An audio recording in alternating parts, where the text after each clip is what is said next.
Okay, so now i-continue natin itong discussion natin since we already have yung frame at saka meron na rin tayong panel.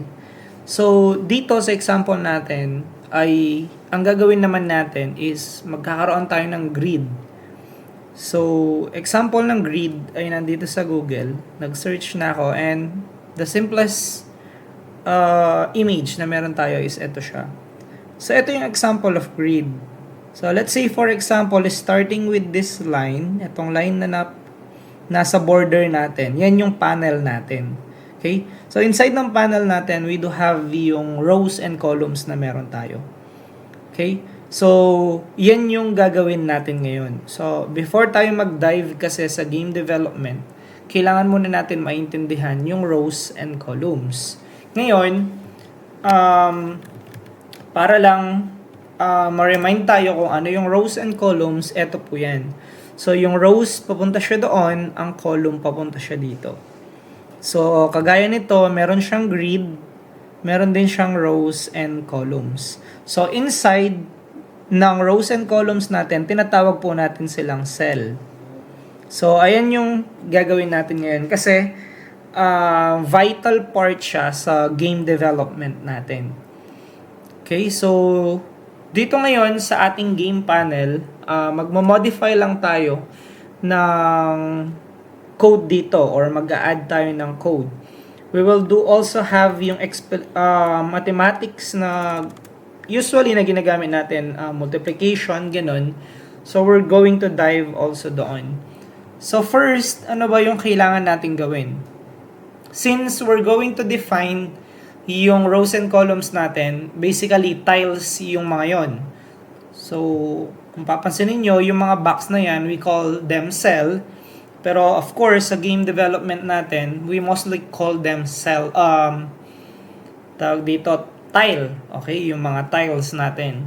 So first, ay magde-declare po tayo ng final dito kasi ayoko na mag-change ngayon yung value niya. Example. Okay, so, sorry, move ko lang ito dito. So, inside ng game panel natin is i-declare natin yung mismong mga variable natin. So, for example, final int tile size. So, dito yung tile size natin will be 60. Okay. So, yung next naman is meron tayong final int maximum columns. So, dito yung maximum columns natin is 10 siya. Then, copy ko na lang to. Then, paste. Pero ito, papalitan natin siya ng maximum rows. So, dagdagan natin siya ng S. Yan. So, bali ang rows and columns natin will be 10 by 10 ngayon siya. Okay, since meron na tayong variable para sa tile size, maximum columns, and maximum rows, ang gagawin naman natin is of course yung screen width and height naman natin. So, magde-declare ako ulit ng final int. Sabihin natin screen width. Ngayon, ang screen width natin ay equal natin siya sa tile size. Tile size multiply by maximum columns natin. Okay? So, para saan ba yan? So, para makuha natin yung screen size natin, yung screen width, kailangan natin i-multiply yung tile size. So, 60 yan. Multiply by maximum columns na 10. So, kung i-multiply natin yan, equivalent po siya sa 600. So, next, yung height naman ng screen natin. So, int screen height is equal to tile size multiply by maximum rows naman. Then, so, same lang din. Kung kukunin mo yung value nila ay ganito ngayon siya. So, ang screen natin ngayon ay 600 by 600 pixel. Yung mismong tawag natin dito, yung mismong frame natin. So ito, papalitan natin siyang screen width, since ito yung width natin. And then ito naman, papalitan natin siyang screen height. So yan na ngayon yung magiging value ng dimension natin. So next part na gagawin natin, we need to identify kung ano yung magiging value ng rows and columns natin. So gagawin ko, int shape row is equals to 0. Then int shape column is equal to 0. So basically, ang shape ko ngayon, ang rows and columns niya, nasa index 0 siya. So kung natatandaan nyo pa yung array, kung bibilangin mo yan, ito yung index 0, 1, 2, 3, 4, 5. So ang row natin nasa index 0 daw. And ang columns natin nasa index 0 din. So 0, 1, 2, 3, 4, 5. So nandito ngayon yung mismong shape natin. So remember, nandiyan ngayon yung shape. Yan yung initial position ng magiging shape natin. Okay? So next naman, ang gagawin natin ay bababa tayo dito sa ating paint component. Then, yan, meron na tayong super at saka yung graphics 2D.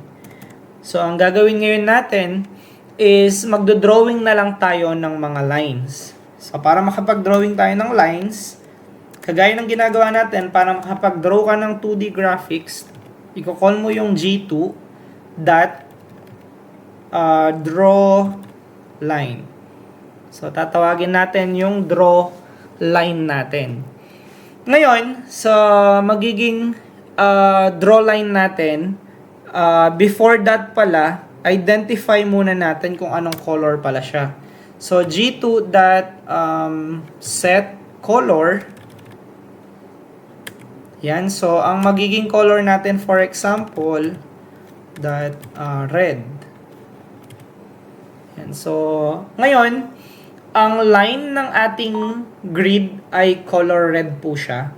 Tapos, ang gagawin natin, syempre, ayaw naman natin na, kasi yung ano natin ngayon, yung line natin, for example, yung x-axis, no? So, ayaw naman natin na yung x-axis na yan, yung mga line na yan, is i-draw natin sila one by one. So, masyadong pagod yun. So, gagamit ngayon tayo ng for loop.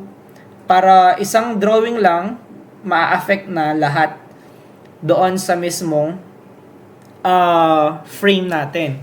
So, ang gagawin ko, magdi-declare ako ng for. And then, after nun, magdi-declare ako ng variable na x, since x-axis yung pakikialaman natin. So, ang value ng x-axis natin for now will be 0. Okay? After nun, ang x-axis ko is less than equal sa mismong screen, let's say screen height. Screen, wala siya, wait lang. Ito, kukunin ko na lang. Yan. So, gagawin natin equivalent sa screen height na meron tayo. So, as you can see ngayon, may problem tayo dito. So, nagre-red yung mismong screen height natin. So, basically, kapag ganyan yung nangyayari, hindi siya na-identify ng mismong ng mismong program. So, ang gagawin natin, guys, yung variable natin, no, kailangan gawin natin siyang global. So, kukunin ko siya dito. Copy. Gagawin ko siyang global by declaring sa taas ng game panel ko. Para, at least, ma-recognize na siya ng ating paint component. So, as of this moment, we still have yung tinatawag natin na error. So, basically, kailangan ngayon natin tingnan kung ano yung magiging scope ng game panel natin. So, ang game panel natin, ito yung scope niya. Ito naman yung sa paint component natin. So, ang nangyayari ngayon, sabi sa error, syntax error or token screen height ay wala siyang semicolon. Okay? So, ngayon guys, ang next na gagawin natin, since kulang pa yan, wala pa tayong incrementation, magsa-semicolon tayo. But remember guys, ginawa kong global yung mismong variable ko para ma-identify yung screen height natin. Baka kasi kapag binalik ko siya dito sa game panel, meron akong closing dito, baka hindi siya ma-recognize ng paint component ko. Pero you can check it for yourself. Kung hindi naman siya nagkaroon ng error, very good, no? Kung may nagkaroon siya ng error, gawin nyo lang siyang global variable. So next is maglalagay na tayo ng incrementation dito. So since x yung variable natin, x yung gagamitin natin dito. And then ang gagawin natin plus equal sa tile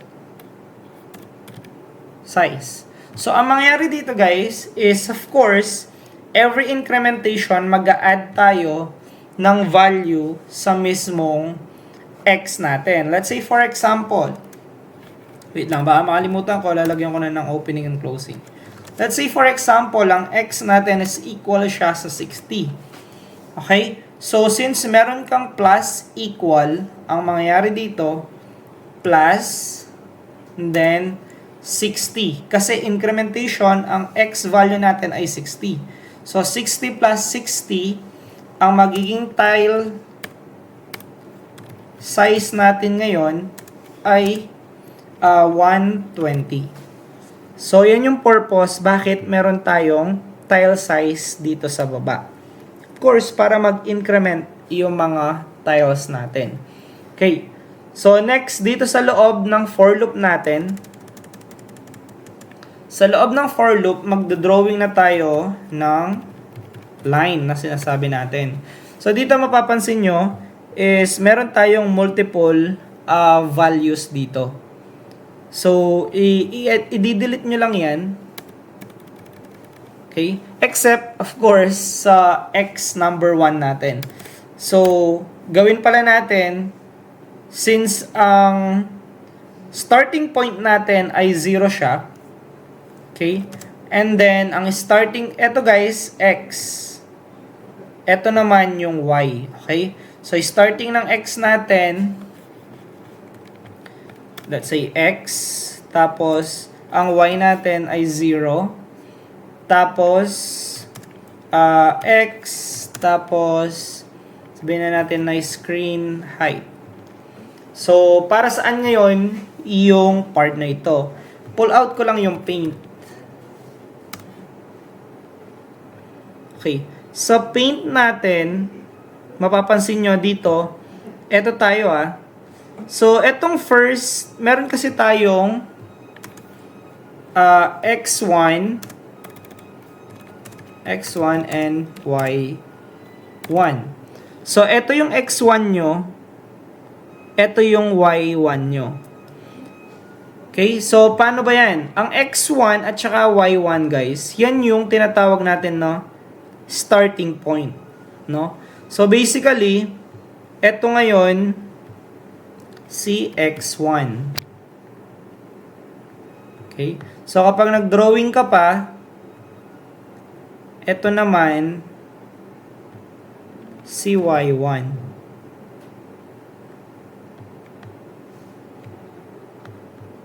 Yan. So, yan yung starting ngayon natin. Ngayon, mapapansin nyo, meron ka pang x dito at meron ka ring screen height dito. So, yung dalawa na yan naman guys, yan naman yung tinatawag natin na x2 and y2. So, anong purpose niyan? Since yung x1 nyo is starting, of course, ang x2 nyo ngayon will be yung tinatawag natin na end. Okay? So, ito yung start ng line nyo. Ito naman yung end ng line nyo. Same dito sa Y1 and Y2. So, kumbaga guys, kinukuha nyo lang yung haba ng line nyo dito. Kayo yung nagde-declare kung gaano siya kahaba. So, pwede nyong i-modify yan. Nasa sa inyo. Pero of course, kailangan mong kunin yung screen height kasi di naman pwede na hulaan natin yung number dyan. Kailangan talaga natin kunin yung height ng mismong frame natin. And ang kinaganda sa programming, hindi mo na siya kailangan i-calculate. Using variables, formulas, you can call it na lang and then siya na yung bahala mag-generate noon. Okay? So, ngayon, yan yung line natin. Okay? So, meron na tayong red line for x-axis. Next naman, yung sa y-axis naman natin. So, kakopy ko lang to. Okay. So, red pa rin yan, no? Pero papalitan natin yung mga variable natin na y. Kasi we're dealing with y-axis na dito. Yan. So, dito naman, of course, hindi na screen height yung kukunin natin. Kukunin na natin dito will be yung screen width na meron tayo dito. So, gawin natin ay screen width. Yan. Tapos, dito, gawin natin screen width. Yan. Tapos, ang gagawin naman natin dito, i-declare natin siya na 0. Sorry. Dito, declare natin na 0. Dito naman yung ating mismong y. Kasi we're dealing with y-axis.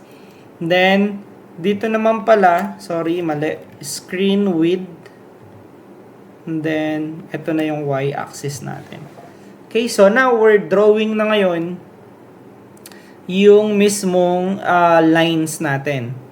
Ngayon, after nun, ang gagawin natin is magsiset tayo ng white shape. No, yung kanyang position, ika-calculate natin siya. So, let's say, lagyan natin siya ng label. I-draw natin yung white shape and na position natin. So, since dito, meron na tayong white drawing dito, ang gagawin na lang natin, i-set natin yung rows and columns niya. So, int x is equals, tawagin natin si shape column, and then multiply natin siya sa tile size. Then, int y, shape row naman, multiply sa tile size natin. Okay. So, ngayon, meron ng position yung mismong white natin. No, yung white shape natin. So, dito ay magsiset na tayo ng bakit error yung y ko. Okay, so error yung y natin kasi wala siyang equal. Okay, so ngayon, meron ng position yung mismong shape natin. So, ang gagawin na yun natin na next is ipiprint out naman natin yung mismong position ng ating shape. So, ang gagawin natin, system.out.print, yan. Then, sa loob niya, ang sabihin natin, shape is at, syempre yung position niya kukunin natin. Oops. Yan. Tapos, gawin natin ay plus shape row, then plus, then yung double quotation, closing bracket, and then meron kang opening bracket. Then dito magpa-plus ka, tawagin mo si shape column, and then plus ulit, then quotation, and then closing, and then semicolon. Ayun. Ngayon dito guys, sa rectangle natin, kasi kinuha na natin yung shape na position. So papalitan natin to into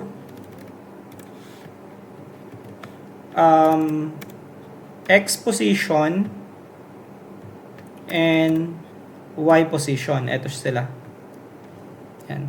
So after nun, of course, mayroon ka ng width and height. Ang gagawin mo na lang is tile size, and then dito rin papalitan siya ng tile size. Yan. So yan ngayon yung code natin para sa shape. So i-run natin yung program.